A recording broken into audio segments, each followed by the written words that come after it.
പവിത്രത്തിൻ്റെ ഒരു അപ്കമിങ് എപ്പിസോഡിലേക്ക് എല്ലാവർക്കും സ്വാഗതം.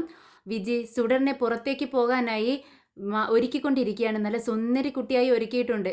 ലാസ്റ്റ് ഹെയർ ബാൻഡ് വെച്ച് കൊടുക്കുകയാണ്. ഇത് കണ്ടതും സുഡർ പറയുന്നുണ്ട്, വിജയമ്മ എന്താ ഇത്, മാച്ചായ ഹെയർ ബാൻഡല്ലേ വെക്കുന്നത്, എൻ്റെ ഡ്രസ്സിന് മാച്ചായിട്ടുള്ളത് എടുത്ത് വെക്ക് എന്ന് പറയാണ്. ഉടനെ തന്നെ വിജയ് അത് മാറ്റി വേറെ ഡ്രസ്സിന് മാച്ചായിട്ടുള്ള ഒരു ബ്ലാക്ക് ഹെയർ ബാൻഡ് തന്നെ എടുത്ത് വെച്ച് കൊടുക്കുന്നുണ്ട്. പിന്നീട് ഒരു സ്ലൈഡ് എടുത്ത് വെച്ച് കൊടുക്കുകയാണ്. അപ്പോഴും മോള് പറയുന്നുണ്ട്, ഇതും ഡ്രസ്സിന് മാച്ചല്ല, ഡ്രസ്സിന് മാച്ചായത് മാത്രമേ എനിക്ക് വേണ്ടൂ എന്ന് പറയുമ്പോൾ വിജിക്ക് മനസ്സിലാവുകയാണ് മോള് വലുതായി വരുന്നതോറും മോൾക്ക് മോളുടെ ഇഷ്ടങ്ങളൊക്കെ തുടങ്ങുന്നുണ്ട്. അപ്പോൾ വിജി പറയുന്നുണ്ട്, ഇപ്പോൾ നീ പഴയതുപോലെ അല്ല കേട്ടോ, നിന്നെ ഒരു സ്ഥലത്തേക്ക് ഒരുക്കാൻ നല്ല ബുദ്ധിമുട്ട് തന്നെയാ, പഴയതുപോലെയല്ല, നീ നിന്റെ ഇഷ്ടങ്ങളൊക്കെ പറഞ്ഞു തുടങ്ങി അല്ലേടാ എന്ന് പറയുമ്പോൾ മോള് ചിരിക്കുകയാണ്. അന്നേരം വേദ റൂമിൽ നിന്നും പുറത്തേക്ക് ഡ്രസ്സ് ചേഞ്ച് ചെയ്ത് വരുന്നുണ്ട്. ഉടനെ വിജി പറയുന്നുണ്ട്, വേദ ഞാനവിടെ ബോട്ടിൽ വെള്ളം നിറയ്ക്കാൻ വേണ്ടി തിളപ്പിച്ച് വെച്ചിട്ടുണ്ട്, അത് ചൂടാറിങ്ങി നീ ഒന്ന് ഒഴിച്ച് വെക്കാവോ എന്ന് ചോദിക്കുകയാണ്. അത് ഞാൻ ചെയ്തോളാം എന്ന് വേദ പറയുന്നുണ്ട്. അങ്ങനെ മോളെ ഡ്രസ്സ് മാറ്റലൊക്കെ കഴിഞ്ഞ് വേദയുടെ അടുത്തേക്ക് ചെല്ലുവാണ്. അപ്പോഴേക്കും വേദ ബോട്ടിലേക്ക് വെള്ളം ഒഴിക്കുന്നുണ്ട്. ഇത് കണ്ട് വേദ പറയുന്നുണ്ട്, മോളെ ഇനി നീ തന്നെ ഇതൊക്കെ ചെയ്യണം, കുറച്ച് ചെറിയ ചെറിയ കാര്യങ്ങളൊക്കെ നിൻ്റേതായ കാര്യങ്ങളൊക്കെ നിനക്ക് ചെയ്ത് തുടങ്ങാം, പ്രായമൊക്കെ ആയി എന്ന് പറയുവാണ്. ശരി അമ്മേ, ഞാൻ ഇനി മുതലേ അങ്ങനെ ചെയ്തോളാം എന്ന് മോളും പറയുന്നുണ്ട്.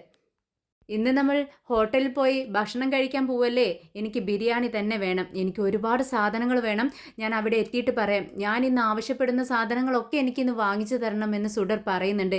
ഇത് കേട്ടിട്ട് വേദ പറയുന്നുണ്ട്, നീ അങ്ങനെ പറയരുത്, മാസത്തിലൊരിക്കൽ പുറത്ത് പോയിട്ട് ഭക്ഷണം കഴിക്കാമെന്ന് ഞാൻ നിന്നോട് പറഞ്ഞത് ശരി തന്നെ, പക്ഷേ നീ പറയുന്ന സാധനങ്ങളെല്ലാം വാങ്ങിത്തരണം പറഞ്ഞ് അങ്ങനെ വാശി പിടിക്കാൻ പാടില്ല കുട്ടികൾ. നിനക്ക് ഹെൽത്തി ഫുഡ് മാത്രമേ വാങ്ങിച്ചു തരത്തുള്ളൂ എന്ന് വേദ പറയുന്നുണ്ട്. അല്ല വേദ, നീ വക്കീലാണോ ഡോക്ടറാണോ എന്ന് മോള് ചോദിക്കുകയാണ്. ഇത് കേട്ട് വേദ പറയുന്നുണ്ട്, ഞാൻ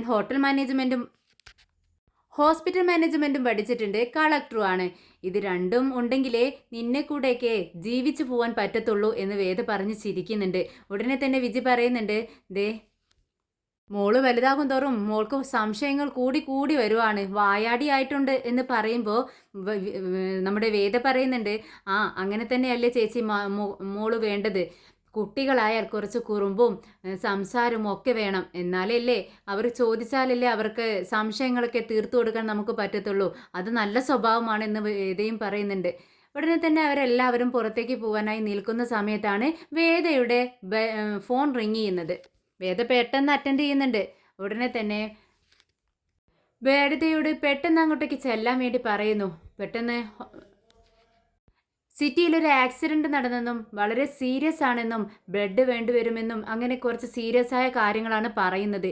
ഇത് കേട്ട് വേദ പെട്ടെന്ന് ഞാൻ അങ്ങോട്ടേക്ക് വരാം, എത്രയും പെട്ടെന്ന് എന്ന് പറഞ്ഞുകൊണ്ട് ഫോൺ കട്ടാക്കുവാണ്. ഉടനെ തന്നെ നമ്മുടെ വിജിക്കും സുഡറിനും മനസ്സിലാവുന്നുണ്ട്, ഇന്നും വേദ നമ്മുടെ ഒപ്പം പുറത്തേക്ക് വരത്തില്ല. ഉടനെ തന്നെ വേദ പറയുന്നുണ്ട്, എന്തായാലും എനിക്ക് വരാൻ പറ്റത്തില്ല മോളെ, ദേ അർജൻറ്റ് ആയിട്ട് എനിക്ക് പുറത്തേക്ക് പോകണം, ഒരു ആക്സിഡൻ്റ് ആയിട്ടുണ്ട്, അവിടെ ഒരുപാട് കാര്യങ്ങൾ എനിക്ക് ചെയ്യാനുണ്ട്, പെട്ടെന്ന് അങ്ങോട്ട് എത്താൻ വേണ്ടി പറഞ്ഞിട്ടുണ്ട്. ഉടനെ സുഡർ പറയുന്നുണ്ട്, അപ്പോൾ നിനക്ക് എൻ്റെ കാര്യങ്ങൾ അത്ര അത്യാവശ്യമായിട്ട് തോന്നുന്നില്ല അല്ലേ, നിങ്ങൾക്ക് മറ്റുള്ളവരുടെ കാര്യമാണ് അത്യാവശ്യം, എത്ര നാളായി എന്നോടൊപ്പം പുറത്തേക്ക് വരാമെന്ന് പറഞ്ഞിട്ട്, എന്നിട്ട് പുറത്തേക്ക് ഇറങ്ങാൻ നേരം എന്തെങ്കിലും അത്യാവശ്യം ഉണ്ടെന്ന് പറഞ്ഞ് നീ പോവും എന്ന് പറയുമ്പോൾ വേദ പറയുന്നുണ്ട്, അത് മോളെ എൻ്റെ ജോലി അങ്ങനെ ആയിപ്പോയില്ലേ, അതുകൊണ്ടല്ലേ അമ്മ ഇങ്ങനെയൊക്കെ പറയുന്നത്, മോള് പോവണ്ടെന്ന് ഞാൻ പറഞ്ഞിട്ടില്ലല്ലോ, വിജയമ്മയുടെ കൂടെ മോള് പോയി ഭക്ഷണം കഴിക്കുക, എന്താ വിജി ചേച്ചി മോളെ കൊണ്ടുപോവില്ലേ എന്ന് ചോദിക്കുകയാണ്. അതിനെന്താ, ഞാൻ കൊണ്ടുപോവുമല്ലോ, മോളെ നീ അമ്മയുടെ സിറ്റുവേഷൻ ഒന്ന് മനസ്സിലാക്ക്, അമ്മയ്ക്ക് പറ്റാത്തത് കൊണ്ടല്ലേ, അർജൻറ്റായിട്ട് പോവേണ്ട ആവശ്യമുള്ളത് കൊണ്ടല്ലേ, നമുക്ക് പോയിട്ട് ഭക്ഷണം കഴിക്കാമെന്ന് പറഞ്ഞ് മോളെ സമാധാനിപ്പിക്കുന്നുണ്ട്. അങ്ങനെ വേദ അവിടെ നിന്നും പോയതും സുഡർ വിജിയോട് പറയുന്നുണ്ട്, വിജയമ്മേ വിളിക്കേ, ഫോൺ എടുത്ത് വിളിക്കേ, നമ്മുടെ സിംബാനെ കൊണ്ട് നമുക്ക് ഹോട്ടലിലേക്ക് ഭക്ഷണം കഴിക്കാൻ വേണ്ടി പോവാം. അത് കേട്ടതും വിജി പെട്ടെന്ന് തന്നെ ഫോൺ എടുത്ത് വിളിക്കുന്നുണ്ട്. വിക്രം, ഞങ്ങൾ പുറത്തേക്ക് ഭക്ഷണം കഴിക്കാനായി പോകുന്നുണ്ട്, നീ വരുന്നോ എന്ന് ചോദിക്കുകയാണ്. എന്നാൽ സുഡർ പെട്ടെന്ന് ആ ഫോൺ ഇങ്ങോട്ടേക്ക് താ എന്ന് പറഞ്ഞ് തട്ടിപ്പറിച്ച് ഫോൺ വാങ്ങിക്കുകയാണ്. എന്നിട്ട് സുഡർ പറയുന്നുണ്ട്, സിംബ ഞങ്ങൾ പുറത്തോട്ട് ഭക്ഷണം കഴിക്കാൻ പോകുന്നു, ബിരിയാണി കഴിക്കാനാണ് പോകുന്നത്, നീ പെട്ടെന്ന് അങ്ങോട്ടേക്ക് വാ എന്ന് പറയുമ്പോൾ പെട്ടെന്ന് വിജി ഫോൺ മേടിച്ചിട്ട് വിക്രമിനോട് പറയുന്നുണ്ട്, ദേ മോൾ അങ്ങനെയൊക്കെ പറയൂ കേട്ടോ, നിനക്ക് ജോലി ഉണ്ടാവില്ലേ, ജോലി തിരക്കിലായിരിക്കില്ലേ, എപ്പോഴും ഞങ്ങളിങ്ങനെ വിളിക്കുന്ന സമയത്ത് നിനക്ക് വരാനൊന്നും പറ്റത്തില്ലല്ലോ, സോറി കേട്ടോ, മോളുടെ നിർബന്ധത്തിന് വഴങ്ങി ഞാനങ്ങ് വിളിച്ചതാ, സോറി എന്ന് വീണ്ടും പറയാണ്. ഉടനെ തന്നെ വിക്രം പറയുന്നുണ്ട്, മോള് ഭക്ഷണം കഴിക്കാൻ വേണ്ടിയല്ലേ വിളിച്ചത്, എനിക്ക് സന്തോഷമേ ഉള്ളൂ, മോളുടെ കയ്യിൽ ഫോൺ കൊടുക്ക്, ഞാൻ വരാമെന്ന് പറയുക. എന്നിട്ട് വിക്രം മോളോട് പറയുന്നുണ്ട്, അതെ സുഡർ മോളെ, നീ ഭക്ഷണം കഴിക്കാനായി വിളിക്കുന്ന സമയത്ത് ഞാൻ പറ്റത്തില്ലെന്ന് പറയോ, എന്ത് തിരക്കുണ്ടെങ്കിലും ഞാനത് മാറ്റി വെച്ചിട്ട് നിന്റെ അടുത്ത് ഓടിയെത്തും.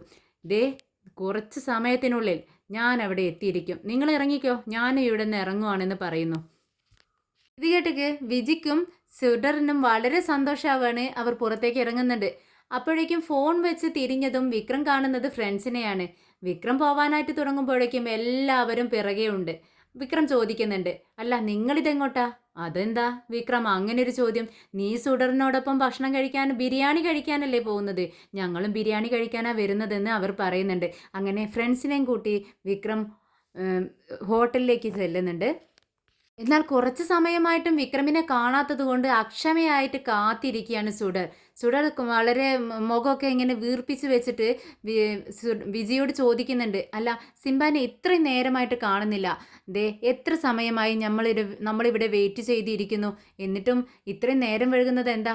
ഞാൻ പിണങ്ങി എന്ന് പറഞ്ഞ് പിണങ്ങിയിരിക്കുകയാണ്. അപ്പോൾ വിജി പറയുന്നുണ്ട്, എന്താ മോളെ ഇത്, നിന്റെ സിംബ എന്തെങ്കിലും ജോലിയിലായിരുന്നിരിക്കും, അപ്പോഴായിരിക്കും നമ്മൾ വിളിച്ചിട്ടുണ്ടാവുക, അപ്പോൾ ജോലി പെട്ടെന്ന് തീർത്തിട്ട് വേണ്ടേ വരാൻ, നീയൊന്ന് ക്ഷമിക്കേ, ഒരു 5 മിനിറ്റ് കൊണ്ട് സിംബ ഇവിടെ എത്തുമെന്ന് പറയുന്നുണ്ട്.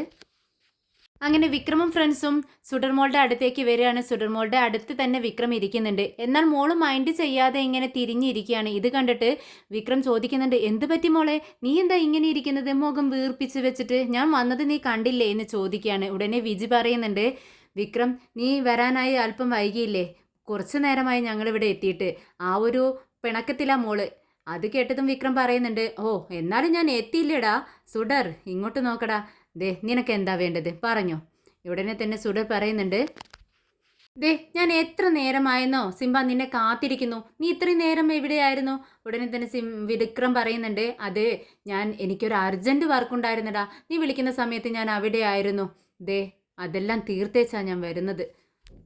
ദേ ഒരാൾ മറ്റൊരാൾക്കൊരു കാശ് കടം കൊടുത്തിട്ടുണ്ടായിരുന്നു, അയാളത് എത്ര ചോദിച്ചിട്ടും തിരിച്ചു കൊടുക്കുന്നില്ല, അപ്പോൾ നമ്മളത് പരാതിയായിട്ട് പറയുമ്പോൾ നമ്മൾ അവരെ സഹായിക്കണ്ടേ, അത് തിരിച്ചു കൊടുക്കാൻ വേണ്ടി പറയാൻ വേണ്ടിയാണ് ഞാൻ പോയത്. ഇത് കേട്ടത് മോള് പറയുന്നുണ്ട്, എന്നാൽ എന്നെ കൂടെ പോവാമായിരുന്നില്ലേ, അങ്ങനെ അങ്ങ് കുഞ്ഞുങ്ങളെയൊക്കെ ഇങ്ങനെയുള്ള സ്ഥലത്തേക്ക് കൊണ്ടുപോകാൻ പറ്റുമോ? അങ്ങനെ പറ്റത്തില്ല, പറ്റാവുന്ന സ്ഥലത്തേക്ക് മാത്രമേ ഞാൻ കൊണ്ടുപോകത്തുള്ളൂ. ശരി, നിനക്ക് എന്താ കഴിക്കാൻ വേണ്ടേ, നമുക്ക് ഭക്ഷണം കഴിക്കാം. ഉടനെ മോള് പറയുന്നുണ്ട്, എനിക്ക് ബിരിയാണി മതി എന്ന് പറയാണ്. ഉടനെ വിജയോട് ചോദിക്കുന്നുണ്ട് വിക്രം, നിങ്ങൾക്ക് എന്താ വേണ്ടത് മാഡം? എനിക്ക് എന്തായാലും പ്രശ്നമില്ല എന്ന് പറയുന്നു. അങ്ങനെ എല്ലാവരും ബിരിയാണി ഓർഡർ ചെയ്യാണ്. വിക്രമും മോളും ഇങ്ങനെ ഓരോന്നൊക്കെ സംസാരിച്ചുകൊണ്ടിരിക്കുകയാണ്. വിജി ഇങ്ങനെ അത് ആകാംക്ഷയോടെ നോക്കിയിരിക്കുന്നുണ്ട്. വിജിക്ക് അറിയാമല്ലോ അച്ഛനും മകളുമാണ് തൻ്റെ മുന്നിൽ ഇരിക്കുന്നതെന്ന്. എന്നാൽ വിക്രമിനും മോൾക്കും അത് അറിയത്തില്ല. പക്ഷേ സത്യമറിയുന്ന വിജി ഇതെല്ലാം കണ്ട് ആസ്വദിച്ചിരിക്കുകയാണ്. അന്നേരമാണ് വിജി വെറുതെ ഒന്ന് പുറത്തേക്ക് നോക്കിയത്. എന്നാൽ ഗ്ലാസിൻ്റെ ഉള്ളിലൂടെ പുറത്തേക്ക് നോക്കിയതും ആ കാഴ്ചയെ കണ്ട് വിജി അങ്ങ് ഞെട്ടുന്നുണ്ട്. ദേ വരുന്നു വേദയുടെ കൂടെ കുറച്ച് പോലീസുകാരും. അത് കണ്ട് വായ് പൊളിച്ച് ഇരിക്കുകയാണ് നമ്മുടെ വിജി. ഉടനെ തന്നെ എന്ത് ചെയ്യണമെന്ന് അറിയുന്നില്ല. പെട്ടെന്ന് അങ്ങ് പേടിച്ചു പോകുന്നുണ്ട്. ഇനി എന്ത് ചെയ്യും? ഈ വേദ എന്താ ഇവിടെ? വേദ അർജൻറ്റായി ആക്സിഡൻറ്റ് നടക്കുന്ന സ്ഥലത്തേക്ക് പോവാണ്, ഹോസ്പിറ്റലിലേക്ക് പോവാണ് എന്നൊക്കെയല്ലേ പറഞ്ഞത്. എന്നിട്ടെന്താ ഇവിടെ വേദ എന്ന് പറഞ്ഞുകൊണ്ട് പെട്ടെന്ന് അങ്ങ് എഴുന്നേറ്റ് വേദ പറയുന്നുണ്ട് വിക്രമിനോട്, വിക്രം എനിക്ക് വയറിന് വല്ലാത്തൊരു അസ്വസ്ഥത, ഒന്ന് വാഷ്റൂമിൽ പോകണം, മോളെയും കൂടെ ഞാൻ കൂട്ടുന്നുണ്ടെന്ന് പറയുന്നു. ഉടനെ വിക്രം ചോദിക്കുന്നുണ്ട്, അതെന്തിനാ മോളെ കൊണ്ടുപോകുന്നത്? അല്ല എനിക്കൊരു ഹെൽപ്പിന് എന്തെങ്കിലും ആവശ്യമുണ്ടെങ്കിലോ, മോളെ ഞാൻ അവിടെ പുറത്ത് നിർത്തിക്കോളാം, മോളെ ഞാൻ കൊണ്ടുപോവുകയാണെന്ന് പറഞ്ഞുകൊണ്ട് പെട്ടെന്ന് തന്നെ വിജി സുഡറിൻ്റെ കൈ പിടിച്ചുകൊണ്ട് വാഷ്റൂമിലേക്ക് പോവാണ്. വാഷ്റൂമിലെത്തിയതും സുഡർ മോൾ ചോദിക്കുന്നുണ്ട്, അല്ല എന്തിനാ വിജയമ്മേ നമ്മൾ ഇവിടെ വന്ന് നിൽക്കുന്നത്? വിജയമ്മയ്ക്ക് വാഷ്റൂമിൽ പോകണമെന്നല്ലേ പറഞ്ഞത്? ഉടനെ പറയുന്നുണ്ട് വിജി, അതെ മോളെ, നിന്റെ അമ്മ വേദയുണ്ടല്ലോ, അവരതാ പുറത്തു വന്ന് നിൽക്കുന്നു, നമ്മൾ ഇനി എന്ത് ചെയ്യും? ഉടനെ ആകെ പേടിയാവുന്നുണ്ട് നമ്മുടെ സുഡറിനും. സുഡർ പറയുന്നുണ്ട്, അല്ല അമ്മ വേറെ എവിടെയോ അത്യാവശ്യമായി പോവാണെന്നല്ലേ പറഞ്ഞത്, പിന്നെ ഇവിടെ എന്താ ഭക്ഷണം കഴിക്കാൻ വരാൻ പറ്റത്തില്ലെന്ന് അമ്മ പറഞ്ഞിട്ടുണ്ടായിരുന്നു. ഇനി എന്ത് ചെയ്യും? അയ്യോ എനിക്ക് പേടിയാവുന്നു വിജയമ്മേ. നീ മിണ്ടാതിരിക്കേ, നമുക്ക് വേദ പോട്ടെ, വേദ പോയി കഴിഞ്ഞിട്ട് പുറത്തേക്ക് ഇറങ്ങാം, അതുവരെ നമുക്കിവിടെ വെയിറ്റ് ചെയ്യാം എന്ന് പറഞ്ഞ് അവർ രണ്ടുപേരും ഡോറടച്ച് അവിടെ ഒളിച്ചു നിൽക്കുവാണ്. എന്നാൽ ഇതേ സമയം വേദയും പോലീസുകാരും ഹോട്ടലിനകത്തേക്ക് കയറി വരുന്നുണ്ട്. ഇവരെ കണ്ട് വിക്രം ഇങ്ങനെ കൈ കൊട്ടുകയാണ്. എന്നിട്ട് ഇങ്ങനെ പറയുന്നുണ്ട്, ഓഹോ ഈ കളക്ടർ ജോലിയാണെന്നും പറഞ്ഞ് ഹോട്ടലിൽ ഭക്ഷണം കഴിച്ചുകൊണ്ടിരിക്കലാണോ ജോലി എന്ന് ചോദിക്കുമ്പോൾ വേദ പറയുന്നുണ്ട്, അങ്ങനെ ഗുണ്ടകൾക്ക് ഇവിടെ വന്നിരിക്കാമെങ്കിൽ ഒരു ഗവൺമെൻറ് ജോബ് ഉള്ള എനിക്ക് ഇവിടെ വന്നിരുന്നാൽ എന്താ എന്ന് ചോദിക്കുകയാണ്. ഉടനെ വിക്രം പറയുന്നുണ്ട്, ഞാൻ ഗുണ്ടയാണെങ്കിൽ നീ കൊലയാളിയല്ലേ, എൻ്റെ കുഞ്ഞിനെ കൊന്ന കൊലയാളി എന്ന് വിളിച്ചതും ഒപ്പമുണ്ടായിരുന്ന പോലീസുകാരൻ സൂക്ഷിച്ച് സംസാരിക്കണം, ഒരു കളക്ടറോടാണ് നിങ്ങൾ സംസാരിക്കുന്നത് നിങ്ങൾക്ക് ഓർമ്മ വേണം എന്ന് പറയുമ്പോൾ എനിക്ക് നല്ല ബോധ്യമുണ്ട് ആരോടാണ് സംസാരിക്കുന്നതെന്ന്, എങ്ങനെ സംസാരിക്കണമെന്നും എനിക്കറിയാം എന്ന് പറയുന്നുണ്ട് വിക്രം. അങ്ങനെ രണ്ടുപേരും അവിടെ നിന്ന് പതിവ് പോലെ തർക്കിക്കുകയാണ് വിക്രമും വേദയും. കുറച്ചു നേരം തർക്കം കഴിഞ്ഞ് ഇങ്ങനെയുള്ളവരോടൊന്നും സംസാരിക്കേണ്ട ആവശ്യം എനിക്കില്ല, എൻ്റെ പേഴ്സണാലിറ്റിക്ക് അത് മോശമാണ് എന്ന് പറഞ്ഞുകൊണ്ട് അവിടെ നിന്നും അകത്തേക്ക് കയറി പോവാൻ. അവിടെ ഫുഡ് ചെക്കിങ് നടക്കുവാണ്. അവിടെ നിന്ന് കുറച്ച് സാധനങ്ങളും പിടിച്ചെടുക്കുന്നുണ്ട്. അങ്ങനെ വേദ പുറത്തേക്ക് ഇറങ്ങുന്നുണ്ട്. അങ്ങനെ വേദ പോയതിന് ശേഷം ഫുഡ് കഴിച്ച് നമ്മുടെ വിക്രമും സുഡർ മോളും വിജി എല്ലാവരും ഭക്ഷണം കഴിച്ച് പുറത്തേക്ക് ഇറങ്ങുവാണ്. പിന്നീട് മോളോട് ചോദിക്കുന്നുണ്ട്, ഇനി എങ്ങോട്ട് പോകണം? മോള് പറഞ്ഞോ, എവിടെ പോകണമെന്ന് പറഞ്ഞാലും ഈ സിംബ കൊണ്ടുപോകാൻ പറ്റാവുന്ന സ്ഥലമാണെങ്കിൽ അവിടെ കൊണ്ടുപോയിരിക്കുമെന്ന് പറയാം. ശരി എങ്കിൽ നമുക്ക് പാർക്കിലേക്ക് പോകാമെന്ന് പറയുകയാണ്. അങ്ങനെ പാർക്കിലേക്ക് പോകുന്നുണ്ട് എല്ലാവരും. അങ്ങനെ വിജി അവിടെ ഒഴിഞ്ഞു മാറി അവരെ കളിക്കുന്നതൊക്കെ കണ്ടുകൊണ്ടിരിക്കുക. അതിനിടയിൽ വിജി നമ്മുടെ ശങ്കരനാരായണനെ വിളിക്കുന്നുണ്ട്. ഇവിടെ വിക്രമും മോളും കളിച്ചുകൊണ്ടിരിക്കുന്നുണ്ട് പാർക്കിൽ, കാണാൻ ആഗ്രഹമുണ്ടെങ്കിൽ വന്നോളാൻ വേണ്ടി പറയുകയാണ്. വിക്രമാണെങ്കിൽ സുഡർ മോൾ പറയുന്നതെല്ലാം അനുസരിച്ചുകൊണ്ടിരിക്കുകയാണ്. സുഡർ എന്ത് കളി കളിക്കണം എന്ന് പറയുന്നോ ആ കളികളെല്ലാം സുഡറിനോടൊപ്പം ഒരു അച്ഛനെ പോലെ ഒരു കൂട്ടുകാരനെ പോലെ രണ്ടുപേരും കളിച്ചുകൊണ്ടിരിക്കുകയാണ്. കാണുമ്പോൾ വിജിക്ക് ഒരുപാട് സന്തോഷമാവുന്നുണ്ട്. അത്ഭുതത്തോടെയും സന്തോഷത്തോടെയും കൂടി അങ്ങനെ നോക്കിയിരിക്കുകയാണ് വിജി.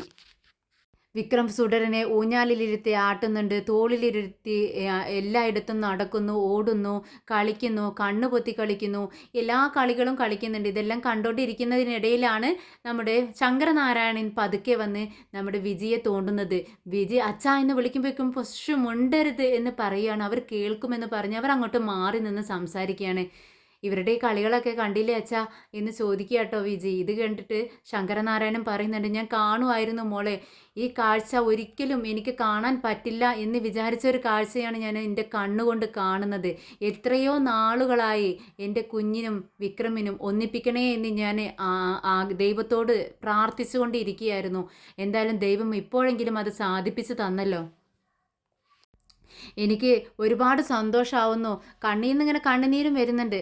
അച്ഛൻ എന്തിനാ കരയുന്നതെന്ന് ചോദിക്കുകയാണ്. ഇത് കരച്ചിലല്ല മോളെ, എൻ്റെ കണ്ണിൽ നിന്നും സന്തോഷം കൊണ്ട് കണ്ണുനീര് വരുന്നതാ. എനിക്കെന്തായാലും ഈ ഒരു കാഴ്ച മരിക്കുന്നതിന് മുൻപ് കാണാൻ പറ്റിയല്ലോ, ഇപ്പം എനിക്ക് സമാധാനമുണ്ട് മോളെ. എന്തായാലും അവർ പരസ്പരം അറിയുന്നില്ലെങ്കിലും അവരുടെ ഉള്ളിൽ രക്തത്തെ തിരിച്ചറിയുന്നു എന്ന് പറയില്ലേ മോളെ, അതാണിപ്പോൾ ഇവിടെ സംഭവിച്ചിരിക്കുന്നത്. നീ അങ്ങോട്ട് നോക്കുമോളെ, അവരെത്ര സന്തോഷത്തിലാണ് ഇരിക്കുന്നത്.